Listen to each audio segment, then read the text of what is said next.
अमृतसर को पाकिस्तानी आर्मी ने टारगेट किया और गोल्डन टेंपल को, स्वर्ण मंदिर को लक्ष्य बनाकर ड्रोन अटैक किए गए। चीन की बनी मिसाइलें भी अमृतसर पर दागी गई हैं। ये जानकारी मिली। भारतीय थल सेना ने नापाक साजिश को फेल कर दिया। स्वदेशी हथियारों से पाकिस्तानी हथियार ध्वस्त हुए हैं। आर्मी ने पहले से तैयार किए गए एयर डिफेंस के जरिए उसे कवर किया गया पूरी तरह से। आपको बताएं कि ऐसा अम्ब्रेला बनाया गया, सेफ्टी अम्ब्रेला, जिसके तहत गोल्डन टेंपल को आंच भी नहीं आई। जो कोशिश थी वो यूं ही नाकाम साबित हुई है। क्यों हम ऐसा कह रहे हैं, डिटेल में इस रिपोर्ट के जरिए आपको बता रहे हैं।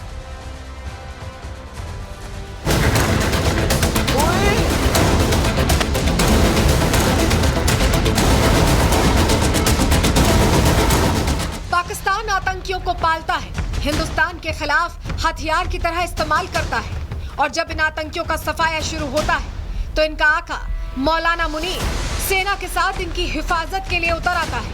ऑपरेशन सिंदूर के दौरान भी ऐसा ही हुआ।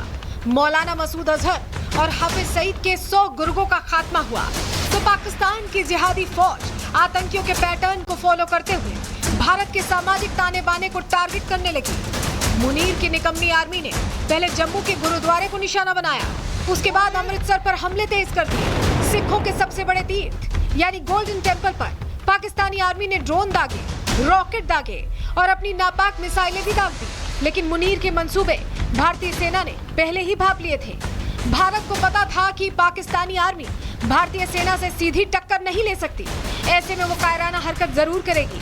पाकिस्तानी फौज हमला शुरू करती उससे पहले ही गोल्डन टेंपल को अम्ब्रेला कवर दे दिया गया। 7 मई की रात को हमने पुख्ता जानकारी मिली कि पाक किसी भी उचित और वैध टारगेट के ना होने के कारण भारतीय सैन्य ठिकानों को और सिविल इलाकों को, खास तौर पर धार्मिक स्थलों को निशाना बनाएगा। इसमें अमृतसर में स्थित गोल्डन टेंपल सबसे अहम था। हमें अतिरिक्त जानकारी ये भी मिली कि गोल्डन टेंपल के ऊपर वो भारी तादाद में ड्रोन और मिसाइल से हमला करेगा।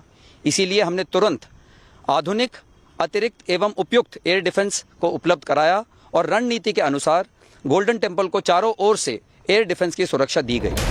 ऑपरेशन सिंदूर के शुरू होते ही भारत सरकार और भारतीय सेना ने साफ कर दिया था कि ये लड़ाई आतंक के खिलाफ है और इस ऑपरेशन में आतंकी ही मारे गए। बावजूद इसके पाकिस्तान ने एक बार फिर अपनी कायरता का परिचय दिया। भारतीय सेना ने पाक में पनप रहे अनेक आतंकी स्थलों को निशाना बनाने की योजना बनाई।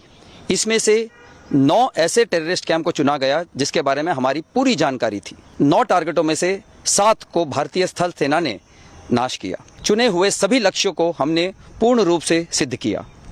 हमने केवल आतंकवादी और आतंकी ठिकानों को नाश किया, इसके अतिरिक्त किसी को कोई भी नुकसान नहीं पहुंचाया।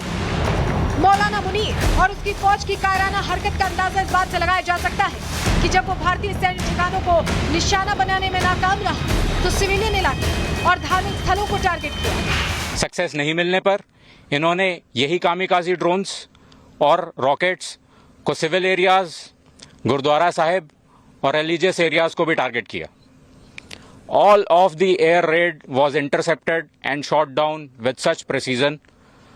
मोर सो ओवर सिविल पॉपुलेशन ने भी हमारा कभी साथ नहीं छोड़ा। मैं ये कह सकता हूं कि इट इज़ वेरी डिफिकल्ट कि अभी हमारा एडी वॉल को ब्रीच किया जा सके। ये एयर डिफेंडर ऑफ पंजाब है। सेना ने अपने इन अत्याधुनिक स्वदेशी हथियारों के दम पर ही पाकिस्तानी आर्मी को घुटनों पर ला दिया। आकाश तीर ने जहां पाकिस्तानी हमलों को ध्वस्त किया, वहीं ब्रह्मोस ने बता दिया कि सैन्य कार्रवाई क्या होती है। जब आतंकिस्तान सिखों के तीर्थ पर निशाना साध रहा था, तब अमृतसर के लोग भारतीय सेना के साथ खड़े थे। ਸਾਡੀ ਜਿਹੜੀ ਆਰਮੀ ਆ, ਇਹਨਾਂ ਦਾ ਜਿਹੜਾ ਡਿਫੈਂਸ ਸਿਸਟਮ ਸੀ, ਉਹਨਾਂ ਦੀਆਂ ਜਿਹੜੀਆਂ ਮਿਜ਼ਾਈਲਾਂ ਉਧਰੋਂ ਆਈਆਂ, ਇਹ ਕੋਈ ਚੱਲੀ ਨਹੀਂ ਆ ਜੀ। ਉਹਨਾਂ ਦੇ ਮਤਲਬ ਜਿਹੜੀ ਉਹ ਕਹਿ ਸਕਦੇ ਆ ਵੀ ਇੰਨਾ ਸਾਡਾ ਡਿਫੈਂਸ ਸਿਸਟਮ ਜਿਹੜਾ ਇੰਡੀਆ ਦਾ ਵਧੀਆ ਕੰਮ ਕੀਤਾ ਕਿ ਜਿਹੜੀਆਂ ਉਹਨਾਂ ਦੀਆਂ ਮਿਜ਼ਾਈਲਾਂ ਉਹ ਰਸਤੇ 'ਚ ਹੀ ਮਿਸ ਹੋ ਕੇ ਆ ਗਈਆਂ। भारतीय फौज पर भारतीयों का ये भरोसा सबसे बड़ी ताकत है। अमृतसर के किसान और सेना के जवान एक साथ मिलकर आतंकिस्तान के खिलाफ खड़े रहे, जिसका नतीजा ये हुआ कि पाकिस्तानी आर्मी घुटनों पर आ गई। Bureau report, Republic Bharat.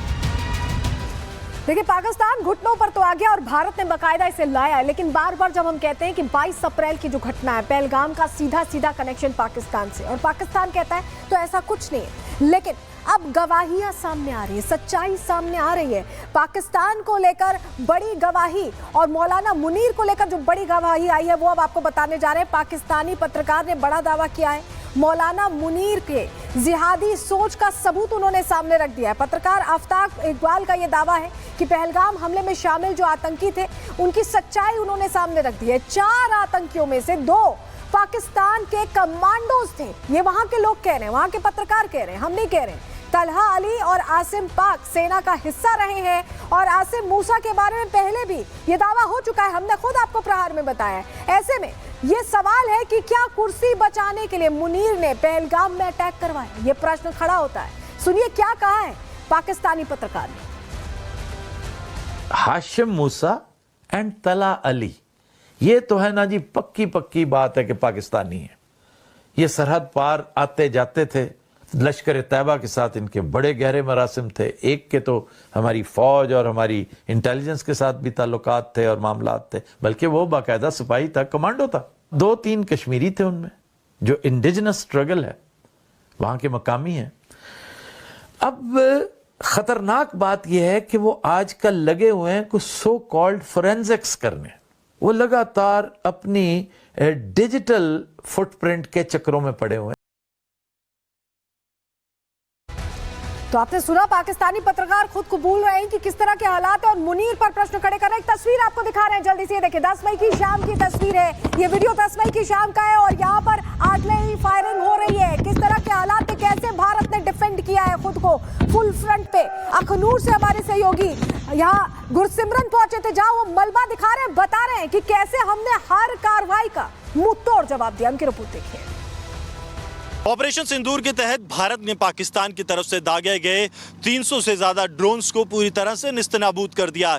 ये सिर्फ संभव हो पाया है भारत के आकाश तीर सिस्टम की वजह से, जिसने समय रहते दुश्मन के ड्रोन्स की लोकेशंस को बताया, समय रहते जो है ड्रोन्स को एंगेज किया और भारतीय सैन्य प्रतिष्ठानों पर एक बड़ा हमला 300 से ज्यादा जगहों पर जो पाकिस्तान की तरफ से हमला करने की कोशिश 10 मई की सुबह को की गई थी, उसे पूरी तरह से विफल किया। और ये अब टुकड़ों बन चुके ये पाकिस्तान के वो ड्रोन्स हैं जो उसने चीन और तुर्की से लिए हैं। ये चिपसेट जब एनालिसिस के लिए जाएंगे तब सच सामने आएगा कि किस तरह से पाकिस्तान के, चाहे सरगोदा की बात की जाए या फिर नूर खान की, वहां से इन्हें ऑपरेट किया गया।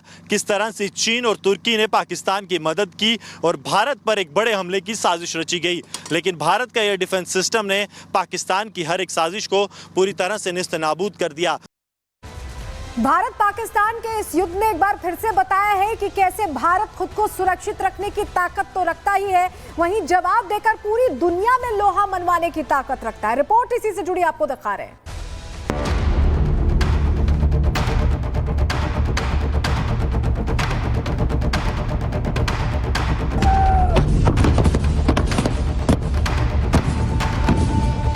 पहलगाम हमले के बाद भारत ने जिस तरीके से आतंकिस्तान को जवाब दिया उसको पूरी दुनिया ने देखा। जिस तरीके से हमारी सेनाएं सीमाओं की रक्षा कर रही हैं, उसको पूरी दुनिया ने देखा। लेकिन अब वो चक्रव्यूह भी आपको दिखा देते हैं, जिसने न केवल भारत की ओर दागी गई मिसाइलों को मार गिराया, बल्कि दुश्मन ड्रोन्स को हवा में उड़ा दिया, जो नींव है भारत के मजबूत एयर डिफेंस सिस्टम की। भारत ने इस बार साबित कर दिया कि कोई भी दुश्मन देश भारत की तरफ आंख उठाकर नहीं देख सकता, जिसकी वजह है हमारा स्वदेशी एयर डिफेंस सिस्टम आकाश तीर, जिसने न केवल दुश्मन की मिसाइल्स और ड्रोन्स को तबाह कर दिया, बल्कि ये सिस्टम पाकिस्तान के किसी भी एयरबेस पर नजर रखने में सक्षम है। ऑपरेशन सिंदूर के दौरान पाकिस्तान की तरफ से दागे गए हर एक ड्रोन, हर एक मिसाइल को भारतीय सेना और भारतीय वायुसेना ने जो है